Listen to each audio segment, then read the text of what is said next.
the southeast province of Jiangxi. A rugged landlocked region, home to the country's largest freshwater lake, the biggest wintering habitat for birds in Asia.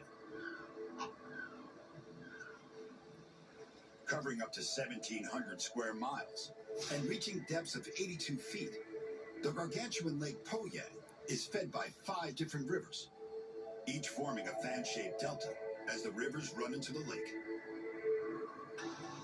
August 2022. Aerial footage captures an extraordinary reversal of nature. When we look closely, we notice something very strange.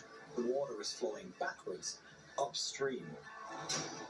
I've never seen anything like this before. It's a really striking sight.